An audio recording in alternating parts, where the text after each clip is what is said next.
시편에 있는 말씀 한 절 보겠습니다. 시편 119편 126절입니다. 저희가 주의 법을 폐하였사오니 지금은 여호와의 일하실 때니이다. 저희가 주의 법을 폐하였사오니 지금은 여호와의 일하실 때니이다. 무법천지입니다. 우리나라뿐 아니고 온 세계가 정말 무법천지입니다. 자연법도 다 허물어지는 것 같고, 인간의 도덕은 문란해지고, 인간의 양심은 마비되고, 하나님께서 인간의 삶을 위해서 준비해 놓으신 법이 다 허물어지고, 그래서 우리는 모두 다 곤고한 중에 살고 있습니다. 시편 기자는 이와 같이 하나님의 법이 폐한 상태, 하나님의 법이 무시되는 이 상태에 대하여 탄식하면서 이제는 하나님께서 일하실 때가 되었다고 말합니다. 이 세상의 모든 형편을 볼 때에 하나님께서 나라를 세우시고 하나님께서 통치하셔야 할 때가 가까이 온 것 같습니다. 인간 나라에 인간들이 다스리는 통치는 정말 불안하고 불확실하고 허무한 것입니다. 우리가 이럴 때일수록 더욱 하나님의 날이 임하기를 바라보고 간절히 사모하고 준비하는 성도의 삶을 사시기를 바랍니다. 우리 신 목사님의 테이프를 통해서 들은 말씀 가운데 그것을 골격으로 하는 설교를 종종 만들어서 준비해서 여러분들에게 전해드리고 싶은 마음이 생겼습니다. 오늘 드리는 말씀은 물론 설교를 제가 똑같이 하는 것은 아니지만 또 할 수도 없고 그분만큼 그분의 사상과 가르침을 몇 가지를 제가 취해서 그것을 뼈대로 해서 오늘 설교를 준비해봤습니다. 제목은 사랑의 결말이라고 하는 것입니다. 한 남자가 어떤 여자를 사랑하게 되었습니다. 근데 이 여자는 자기를 사랑하게 된 그 남자에 대하여 잘 모릅니다. 누군지도 모르고 어떤 사람인지도 모릅니다. 남자가 어떻게 그 여자의 주소를 알아가지고 꽃 배달을 보냈습니다. 자주 꽃을 보냈습니다. 그것은 사랑의 표현이었지만 이 여자는 누구로부터 오는 사랑인지를 알 수가 없었습니다. 그러나 이 남자는 계속 꽃을 보냈습니다. 자, 그것으로 사랑의 표현이 충분합니까? 꽃만 계속 보내는 것으로 다 됩니까? 안 됩니다. 편지 한 통 없이 계속 꽃만 보내고 있다면 그건 뭔가 이상한 것입니다. 얼마의 기간이 지난 후에 이 남자는 아주 애절한 사연이 담긴 편지를 그 여자에게 보내기 시작했습니다. 그 여자는 서서히 그 남자가 자기에 대하여 어떤 생각을 가지고 있는지, 어떤 사람인지를 조금씩 서서히 알기 시작했습니다. 한 주일에 어김없이 2통이나 3통의 편지를 보냈습니다. 그것으로 다 됩니까? 편지만 보내는 것으로 사랑이 다 됩니까? 안 됩니다. 어떻게 해야 합니까? 만나야 하는 것입니다. 보고 싶어졌습니다. 피차간에 보고 싶은 마음이 생겼습니다. 드디어 극적으로 첫 번 만남이 이루어졌습니다. 이제 됐다. 한번 봤으니. 그리고 끝납니까? 진정한 사랑은 또 만나고 싶고 또 보고 싶어지는 것입니다. 그래서 계속 만나고 또 만나다 보니까 그것으로 만족이 또 안 됩니다. 그 다음 단계는 뭡니까? 같이 살고 싶어지는 것입니다. 그래서 이 남자가 결혼하자고 청혼을 했습니다. 그 여자가 곤란하다는 것입니다. 자꾸 물었더니 자기는 백혈병 환자이기 때문에 만나서 결혼할 수 없다는 겁니다.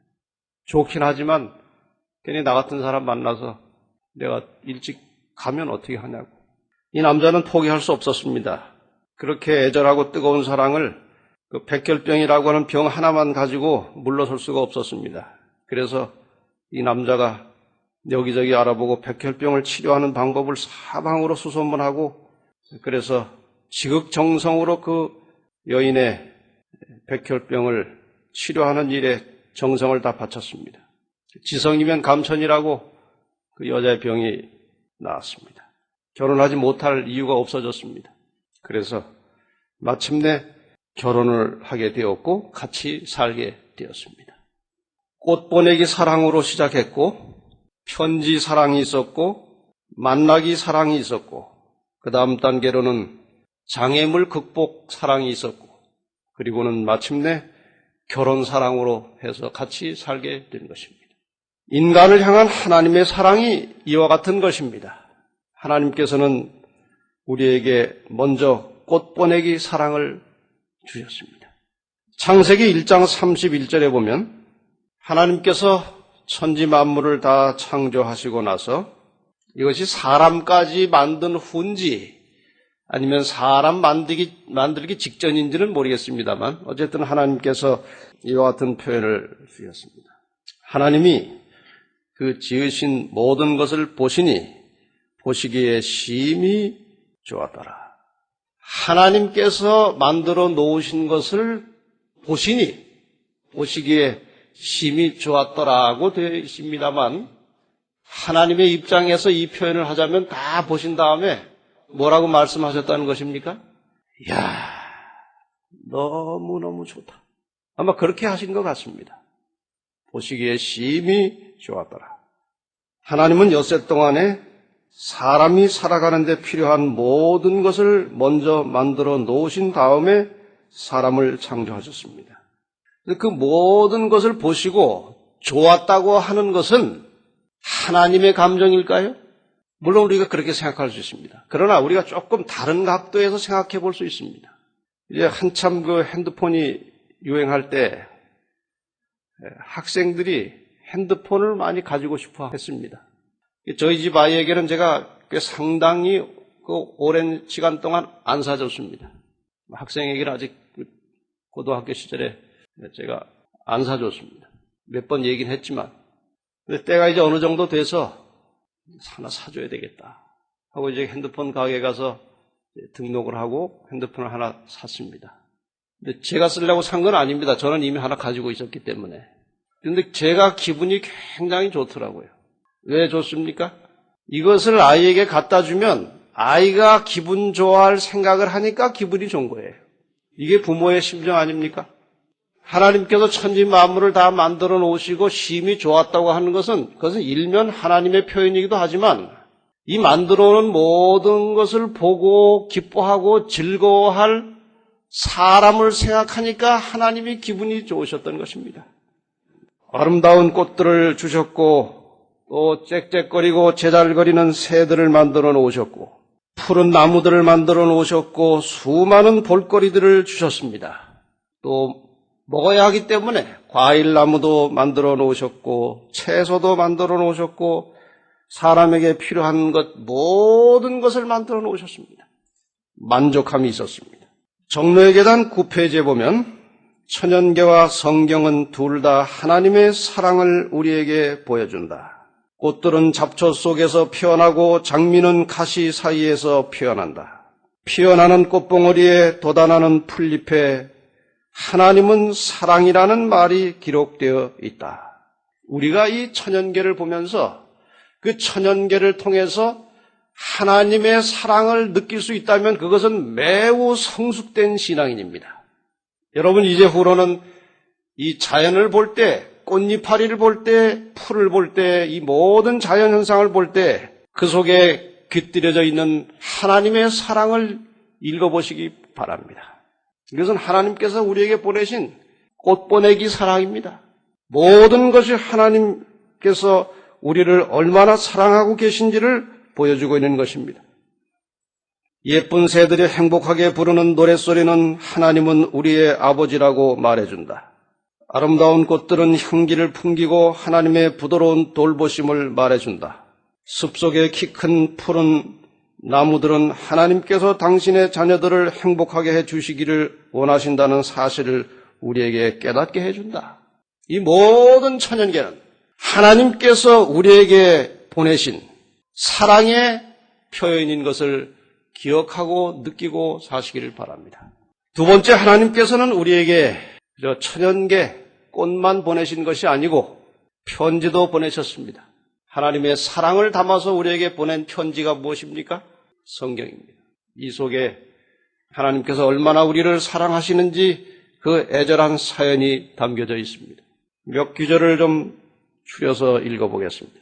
신명기 7장 8절입니다. 여호와께서 다만 너희를 사랑하심을 인하여 또는 너희 열조에게 하신 맹세를 지키려 하심을 인하여 자기의 권능의 손으로 너희를 인도하여 내시되 너희를 그 종되었던 집에서 애굽 왕 바로의 손에서 속량하셨나니. 이스라엘 백성을 바로에서 구원해 내신 것은 그 근본 원인에 대하여 신명기 7장 8절은 말씀하시기를 너희를 사랑하기 때문에 너희를 구원하여 냈다고 말씀하십니다. 하나님께서 우리를 죄로부터 구원하셔서 이렇게 우리에게 영원한 생명의 소망과 희망을 주신 것은 하나님이 우리를 사랑하시기 때문에 우리를 구원해 주신 것입니다. 아가서에 보면 이렇게 표현까지 해놓으셨습니다. 물론 솔로몬의 사랑을 비유로 하여 하나님의 사랑을 우리에게 알려주신 것이 아가서입니다. 이 아가서를 읽으면 웬 이런 로맨스 같은 이야기를 성경에다 기록해놨을까 하는 의욕감을 우리에게 주기도 하는데 사실상 그거는 그 솔로몬이 나누는 그 사랑, 상징적인 사랑을 통해서 하나님께서 우리를 얼마나 사랑하고 계신지를 보여주신 것입니다. 아가서 2장 5절에 보면 너희는 건포도로 내 힘을 돕고 사과로 나를 시원하게 하라. 내가 사랑함으로 병이 났음이니라. 하나님께서는 어느 정도 우리를 사랑하시는가? 병이 날 정도로 우리를 사랑하신다고 말씀하십니다. 얼마나 우리를 깊이 생각하시고 우리에게 관심을 가지시고 우리를 사랑하시는지 병이 날 정도로 우리를 사랑하신다고 고백하십니다. 그런데 사람들이 그 사랑을 잘 몰라줍니다. 하나님의 사랑에 대해 실감하지 못하고 삽니다. 이론적으로는 하나님이 우리를 사랑하신다는 사실 자체를 우리가 부인하지 않습니다만 하나님께서 얼마나 지극한 사랑으로 우리를 사랑하시는지를 느끼면서 사는 사람들은 흔하지 않습니다. 그래서 말라기서 1장 2절에 보면 여호와께서 가라사대 내가 너희를 사랑하였노라 하나 너희는 이르기를 주께서 어떻게 우리를 사랑하셨나이까 하는도다. 하나님은 병이 날 정도로 우리를 사랑하시지만 우리는 하나님의 사랑에 대해 잘 느끼지 못하고 사는 우리의 이 딱한 현실을 이 말씀을 통해서 깨달을 수가 있습니다. 종종 우리가 이 말씀 시간을 통해서 찾았던 스바냐 3장 17절의 말씀을 보면 하나님의 사랑이 더 애절하게 표현이 되어 있습니다. 너희 하나님 여호와가 너희 가운데 계시니 그는 구원을 베푸실 전능자시라.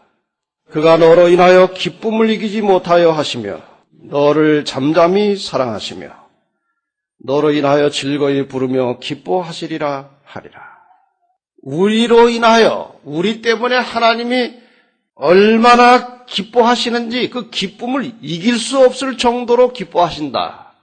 너를 잠잠히 사랑하시며 너로 인하여 즐거이 부르며 기뻐하시리라. 아마 구약 성경 중에 이거보다 더 하나님의 깊은 사랑을 애절하게 표현한 부분이 없는 것 같습니다. 오늘 본문 이사야 49장 15절의 말씀도 역시 하나님께서 우리를 어떻게 얼마나 사랑하시는지를 보여주고 있습니다. 이사야 49장 15절 말씀을 다시 보겠습니다. 여인이 어찌 그 젖 먹는 자식을 잊겠으며 자기 태에서 난 아들을 국률이 여기지 않겠느냐. 그들은 혹시 잊을지라도 나는 너를 잊지 아니할 것이라. 여기 여인은 물론 어머니입니다. 왜 아버지라고 안 하고 어머니? 왜 여인의 사랑을 하나님의 사랑에 비유했을까요? 아버지는 자식을 아무리 사랑한다고 해도 어머니가 그 자식을 사랑하는 것만큼 그렇게 실감나게 자식을 사랑 못합니다. 왜 그럴까요? 유전자가 다릅니다. 유전인자가 다른 것입니다.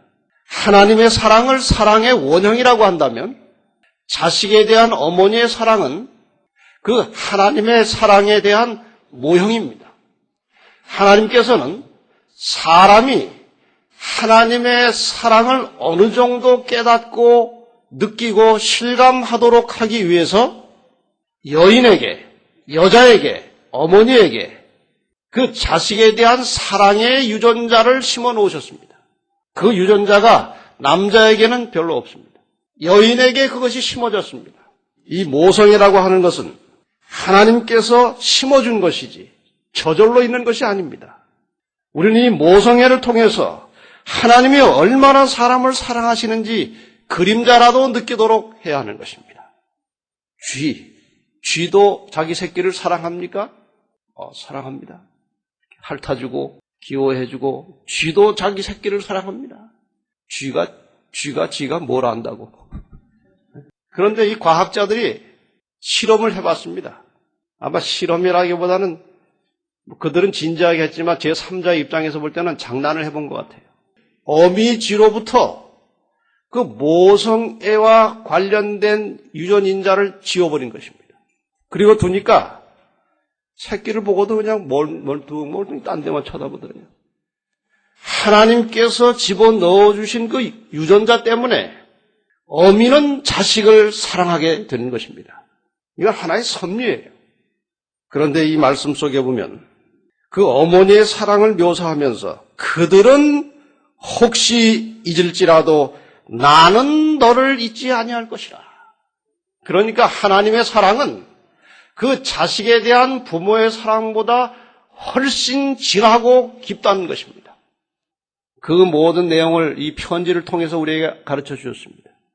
편지만 해가지고는 안 됩니다. 진정한 사랑은 어떻게 하고 싶어집니까? 만나고 싶어지는 것입니다. 그래서 하나님께서 우리를 만나시기 위하여 집을 한 칸 마련했습니다. 초라한 집을. 출애굽기 25장 8절과 9절의 말씀. 내가 그들 중에 거할 성소를 그들을 시켜 나를 위하여 짓되 무릇 내가 내게 보이는 대로 장막의 식양과 그 기구의 식양을 따라 지을지니라. 여기 화면에 보여지는 저런 초라한 집 한 채를 마련하셔서 하나님이 우리를 만나시기 위하여 저 집을 지으라고 하셨습니다. 임시 거처를 정해 놓으시고 오셨습니다. 사랑은 보고 싶은 것입니다. 사랑은 만나고 싶은 것입니다. 그 테이프에서 들은 이야기 하나를 전합니다. 신 목사님의 어머님께서 6.25 때 홀로 되셨고 외아들인 신 목사님 포함해서 4자녀를 혼자 기르셨습니다. 그 당시 여자가 홀로 되면 요즘처럼 재혼을 그렇게 쉽게 하는 세상도 아니고 홀로 돈을 벌어서 아이를 키워야 하는 것입니다. 셋 중에 하나랍니다. 남의 집 가서 품팔이 하든지 보따리 장사하든지 바느질 하든지 셋 중에 하나를 해야 근근히 먹고 사는 것입니다. 바느질을 시작하셨답니다.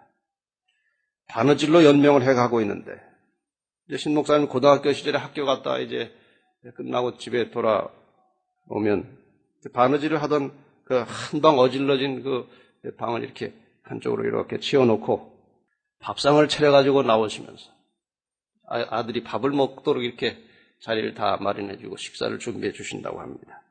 한 번은 밥 먹는 모습을 아들의 그 밥 먹는 모습을 물끄러미 보시더니 야, 너 군인 가면 어떻게 하지? 난 너 보는 재미로 사는데 너 군인 가면 어떻게 하냐? 그러더니 잠시 후에 좋은 수가 있지. 논산에도 바느질 거리는 있겠지. 그런데 그 훈련소 근처에 가서 사글세 한 방 얻어가지고 바느질 하면서 내가 매일 너를 면회라도 가서 만나야 되겠다. 사랑은 보고 싶고 만나고 싶은 것입니다. 그래서 하나님께서 정말 살 수 없는 하나님께서 거주하시기에는 너무나 부적합한 이 죄악 세상에 그래도 조그만 허름한 집 하나 지으시고 오셨는데 그것이 성소입니다. 출애굽기 29장 42절에 보면 이는 너희가 대대로 여호와 앞 회막문에서 늘 드릴 번제라. 내가 거기서 너희와 만나고 네게 말하리라. 거기서 이 성소 어느 한 곳에서 너를 만나겠다. 출애굽기 30장 6절에 보면 출애굽기 30장 6절입니다. 그 단을 증거궤 위 속죄소 맞은편 곧 증거궤 앞에 있는 장 밖에 두라. 그 속죄소는 내가 너와 만날 곳이며 만날 장소까지 지정해 주셨습니다. 그냥 막연하게 만나자가 아닙니다. 만날 장소까지 약속을 해 놓으셨습니다. 사랑은 만남을 갈구하는 것입니다. 사랑은 함께 시간을 갖기를 원합니다. 그리고 떨어지기를 싫어하는 것입니다. 오늘날 우리가 하나님의 존재와 실체를 만나고 경험할 수 있는 곳은 하나님의 말씀입니다. 이 말씀 속에서 이 말씀에 순종하는 삶을 통해서 우리는 하나님과 만나고 하나님과 동행하는 것입니다. 하나님을 사랑한다고 말은 하면서도 이 말씀을 멀리하고 산다면 그것은 거짓말입니다.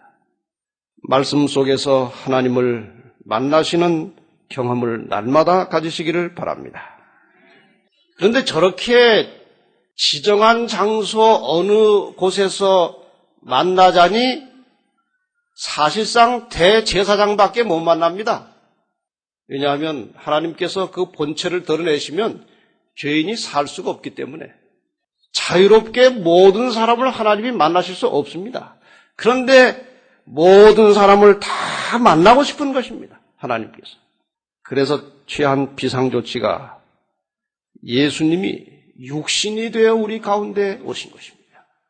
요한복음 1장 14절에 보면 말씀이 육신이 되어 우리 가운데 거하심에 우리가 그 영광을 보니 아버지의 독생자의 영광이요 은혜와 진리가 충만하더라. 그 하나님께서 그 모든 영광을 버리시고 그 모든 존귀와 모든 받던 찬양을 포기하시고 우리와 더 가까이 만나시기 위하여 수치를 무릅쓰고 인간의 모양으로 바꾸어서 이 땅에 내려오셨습니다.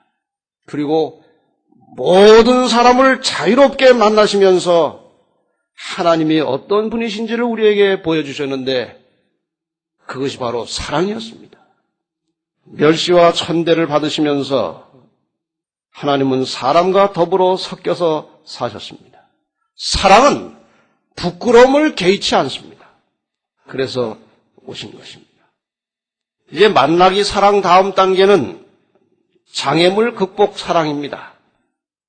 인간은 하나님과 함께 살 수 없는 장애인들입니다. 죄인입니다. 사형수들입니다. 그래서 예수님께서는 우리와 함께 살고 싶어서 우리가 가진 장애물, 사형에 해당하는 죄를 해결하시기 위해서 우리를 대신하여 돌아가실 것을 결심하고 이 땅에 내려오셨습니다. 그것은 사랑 때문에 그렇게 하지 않을 수가 없었던 분입니다. 사랑은 죽음보다 강한 것입니다. 사랑은 죽음보다 강한 것이기 때문에 예수님께서는 우리의 그 장애물을 제거하고 우리의 죄를 없이 하고 우리를 살려내서 같이 살고 싶은 마음에 죽음을 각오하고 이 땅에 내려오셨습니다. 여기 한 사형수 어머니의 이야기가 있습니다. 사형수 어머니가 부르는 통곡의 노래라고 하는 주제로 만들어진 실화입니다. 1970년대 이야기입니다. 꽤 긴 이야기지만 이 이야기를 소개를 하고 싶습니다. 한 어머니가 11남매를 두었습니다. 그중에 막내는 40세가 넘어서 난 자식이었습니다. 이 막내가 중범죄를 짓고 사형수가 되었습니다. 사형을 언도받았습니다. 이 어머니는 막내 아들의 그 사형 선고에 대하여 못 견디는 것입니다. 네가 어릴 때 머리를 다쳤는데 그때 잘못된 것 같다. 그때 내가 너를 큰 병원에 데리고 가서 고쳐줘야 되는데 그때 내가 손을 쓰지 못했으므로 그 죄는 내 죄가 아니고 내 죄다. 내 죄야. 여기 이런 글이 실려져 있습니다. 아들아, 너 하나 물가에 내보내고 이 애미 촛불은 꺼질 수가 없구나. 고대 광실 호의 호식일 망정 이 애미 목에 가시인 너 하나 때문에 받아 넘길 수가 있겠느냐. 불쌍한 청개구리 내 새끼야 밤은 춥지 않느냐 밥은 쓰지 않느냐 이 가련한 것아 이 청개구리야. 자식을 낳아서 보는 것만으로도 부모는 행복한 거란다. 내 너에게 무엇을 바라더냐. 내 너에게 좋은 옷을 바라더냐? 만나는 음식을 바라더냐? 속 썩이는 자식이라도 살아있으면 부모는 가슴에 소금밭을 이굴 망정 기쁘게 쓰라림을 견디는 거란다. 이 불쌍한 것아, 살아서 얼마든지 이 애미 가슴을 핥히고 물어뜯더라도 나는 그 아픔만을 달게 받을 수 있겠다마는 벌거숭이 내 새끼 너를 가슴에 두고 내가 어이 살겠느냐. 드디어 이 어머니는 아들을 살리기 위해서 나섰습니다. 사형 선고를 받자마자 아들이 있는 형무소를 쫓아다니기 시작했습니다. 형무소 옆에 단칸방을 하나 얻었습니다. 그리고는 연탄불을 지피지 않고 냉방에서 살았습니다. 아들이 냉방에 사는데 내가 어떻게 따뜻한 방에 살 수 있느냐. 혼잎을 하나 가지고 냉방에서 살았습니다. 반찬도 짠 무김치 하나에 밥 하나 넣고 먹었습니다. 아들이 이렇게밖에 못 먹는데 내가 어떻게 더 먹겠느냐. 저녁마다 담에다 대고 소리를 질렀습니다. 정수야, 너 저녁밥 먹었니? 네 혼자 죽기 무섭지?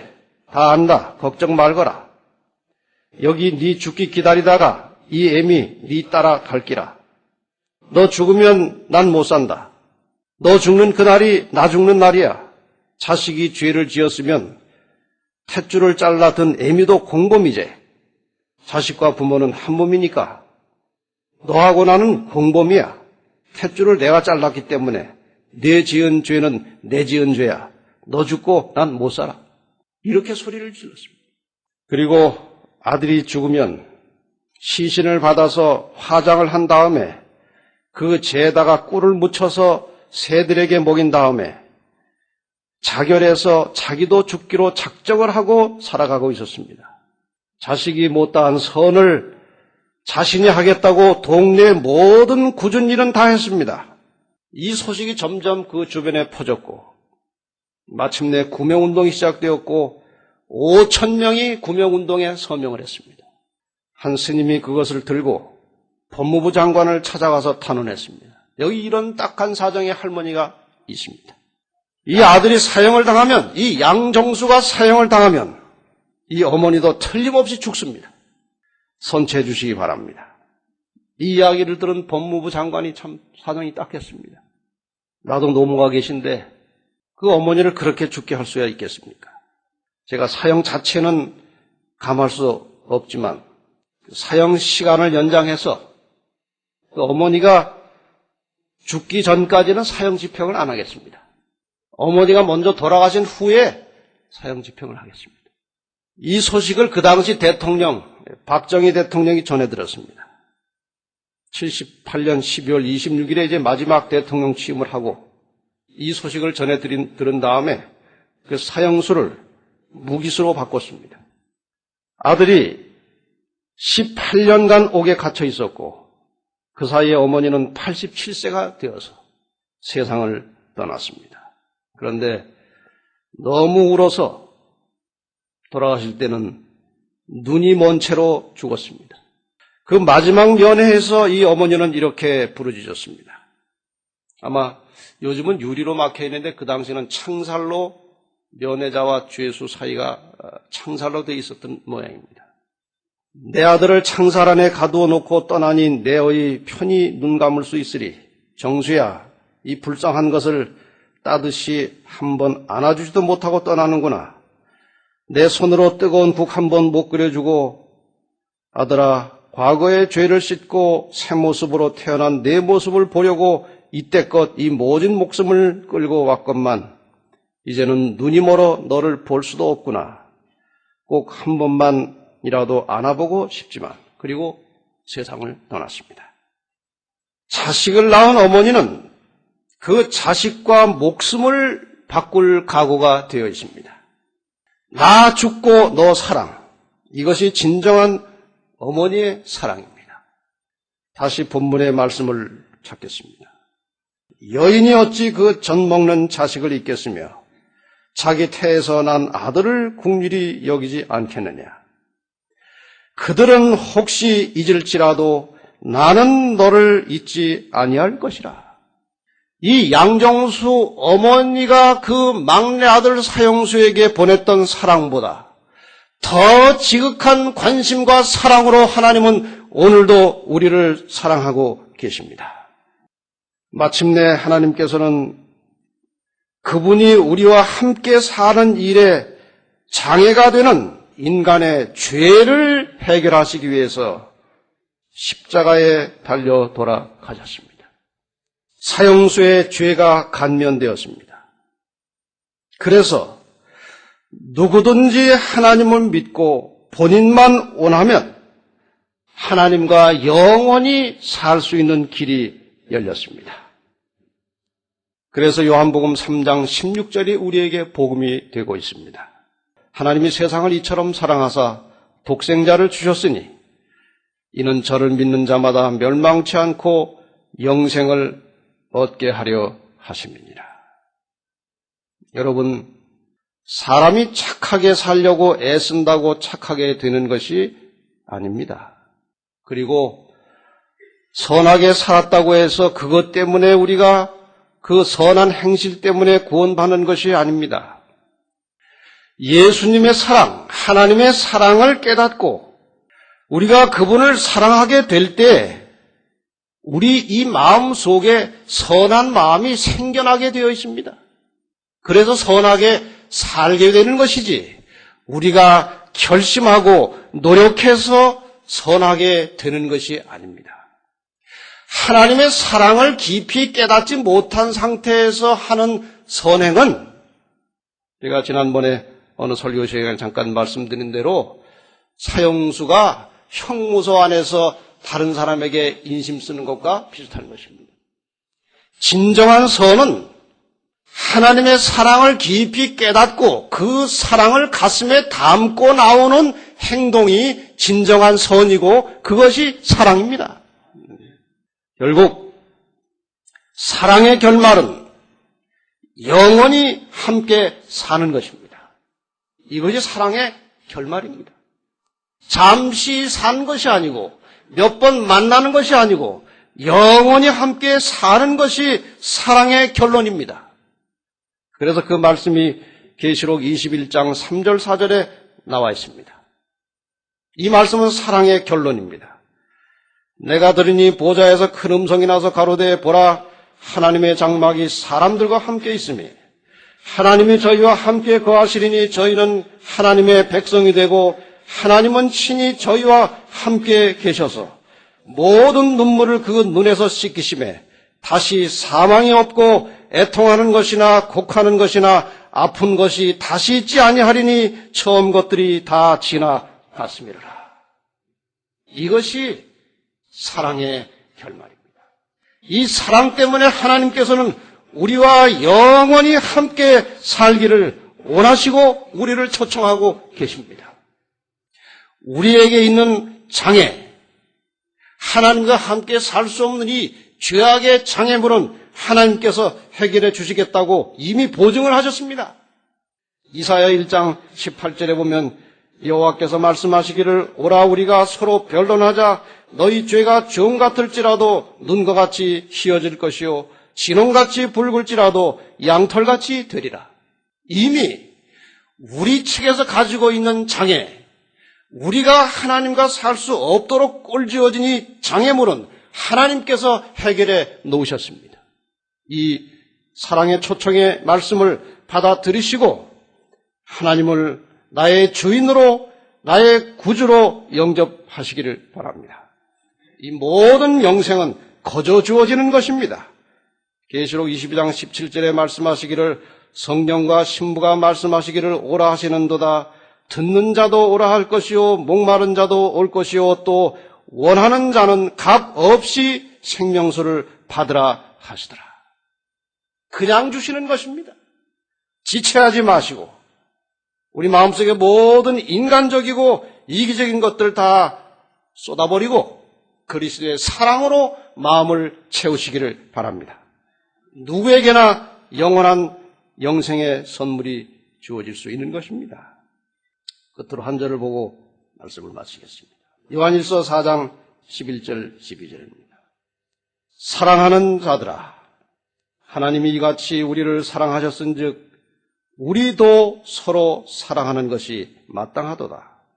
어느 때나 하나님을 본 사람이 없으되 만일 우리가 서로 사랑하면 하나님이 우리 안에 거하시고 그의 사랑이 우리 안에 온전히 이루느니라. 사랑의 본체이신 하나님을 믿고 살아가는 우리 모두는 그 깨닫고 배운 사랑을 우리 이웃 주변 사람들에게 나누고 베풀고 살아야 할 것입니다. 그런 사람들, 서로 사랑하고 사랑을 주고받고 나누는 사람들이 함께 모여 영원히 사는 곳이 바로 천국이고 그곳에 하나님이 우리와 함께 사시는 것입니다. 싫어하는 사람, 미워하는 사람이 있는 사람은 사랑의 본체이신 하나님과 영원히 살기에 부적합한 사람들입니다. 여러분, 그렇게도 어머니의 그 자식에 대한 사랑보다 더 지극한 사랑으로 우리를 보살피시고 돌보시고 사랑하시는 하나님의 사랑을 느끼고 체험하시기를 바랍니다. 그리고 그 배운 사랑을 우리도 이웃에게, 가족들에게, 사람들에게 나누게 되시기를 바랍니다. 이 사랑 나눔 속에 하나님이 존재하시겠다고 하셨습니다. 그 속에 하나님은 계실 것이고 마침내 그 사랑의 결말로 하나님과 우리는 영원히 살게 되는 것입니다. 이것이 조만간 현실로 올 것입니다. 주님께서 오시는 그날 우리 모든 가족들이 그 사랑하는 사람들이 모여 사는 천국에 함께 영원히 살게 되시기를 바라면서 말씀을 마치겠습니다.